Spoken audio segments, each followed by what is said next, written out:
Hello et bienvenue dans le Mercredi Famille. Nous sommes dans la série sur les secrets des couples heureux qui durent. Et dans cette deuxième partie, nous allons aborder un aspect qui est très essentiel, qui est en fait la pratique de la parole de Dieu. La réalité, c'est que si chaque jeudi, vendredi et samedi, vous faites un tour à la mairie, vous allez vous rendre compte que l'activité de mariage, c'est un business. Un business parce que la fréquence avec laquelle les gens se bousculent aux portes de la mairie est incroyable. C'est incroyable, surtout les samedis. Et des fois, les gens font même du business là-dedans afin de pouvoir passer avant d'autres. La réalité, c'est que les statistiques montrent que 50% des couples qui se marient divorcent. C'est choquant, non? 50% des couples qui se marient divorcent. Et ce qui est incroyable, c'est qu'au moins 50% des couples qui divorcent sont des couples chrétiens. Alors la question est de savoir, mais est-ce que c'est parce que Dieu n'est pas suffisamment fort, suffisamment capable pour protéger les couples? Parce que d'ailleurs, il dit dans sa parole que personne ne sépare ce que Dieu a uni. Est-ce que ça veut dire que les couples qui se séparent, c'est en réalité des couples qui n'ont pas été unis par Dieu? Non. Nous croyons que, en fait, ce n'est pas que Dieu n'a pas uni le couple, ou ce n'est pas que Dieu n'a pas béni le couple, parce que la réalité, c'est que la bénédiction de Dieu, dit la parole de Dieu, n'est pas suivie de chagrin. Donc, un couple qui ne s'est pas arrêté à la mairie, mais qui est allé à l'église, qui a reçu la bénédiction de l'homme de Dieu, du prêtre, du pasteur, est un couple qui devait normalement résister, comme l'église du Christ. Il dit, tu es pierre, et sur cette pierre, je bâtirai mon église, et le pouvoir de l'enfer ne prévaudra point contre cela.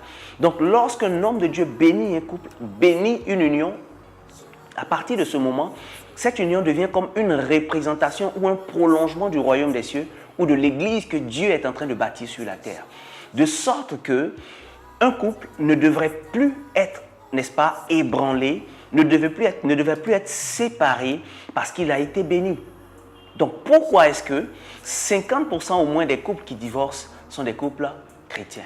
La réalité, c'est que très peu de couples pratiquent véritablement la parole de Dieu.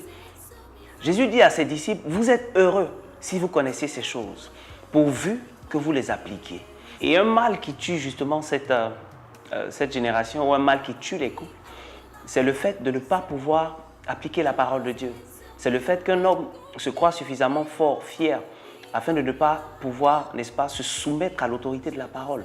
C'est le fait qu'une femme se sente suffisamment chérie ou fille unique, ou bien suffisamment indépendante pour ne pas se plier à l'autorité de la parole. Nous sommes dans une génération où on est content d'entendre les bénédictions, de dire amen aux proclamations des hommes de Dieu, mais on n'est pas heureux, on n'est pas du tout à l'aise à appliquer la parole de Dieu. Eh bien, que dit la parole de Dieu? Dans Galates 5, à partir du verset 19, la parole de Dieu nous parle d'un certain nombre d'œuvres de la chair. Donc, notamment les querelles, les disputes, les divisions, les rancœurs. Donc, ces caractéristiques-là, il dit à la fin, ne vous y trompez pas. Ceux qui pratiquent ces choses n'hériteront pas du royaume des cieux. Donc, de la même manière que commettre l'adultère, l'impudicité, voler, violer, tuer peut conduire en enfer, de cette même manière, les disputes, les querelles, les rancœurs, les envies, les jalousies, dont nous parle l'apôtre Paul dans Galates 5 à partir du verset 19, eh bien, peuvent également conduire en enfer.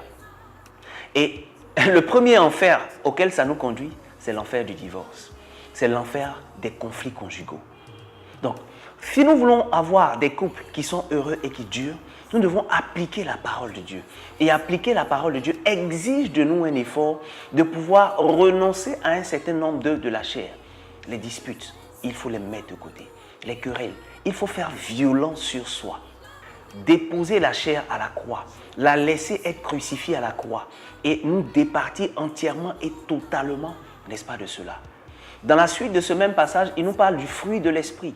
Il y a l'amour, il y a la joie, il y a la paix, il y a l'union, il y a l'unité. Donc, si nous choisissons de repousser et de renoncer aux œuvres de la chair, à la dispute, aux querelles, quand bien même il y a des situations difficiles dans notre couple, ce qui va se passer, c'est que le fruit de l'esprit va se manifester. L'amour, la joie. Et à partir de ce moment, notre couple pourra être heureux et notre couple pourra durer. Une prière pour aujourd'hui. Je veux te rendre grâce, Seigneur, pour la grâce d'être marié, pour la grâce d'avoir un conjoint. Beaucoup pleurent pour en avoir. J'ai peut-être à un moment donné de ma vie moi-même pleuré pour avoir un conjoint. Tu me l'as donné.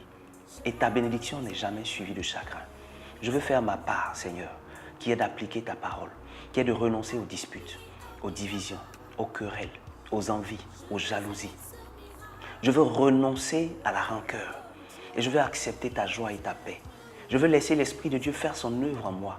Je veux manifester le fruit de l'Esprit afin que mon couple, afin que mon mariage soit heureux, afin que mon mariage puisse durer. C'est au nom de Jésus que j'ai prié. Amen. Merci et à la semaine prochaine. Bye. Montre-nous un miracle.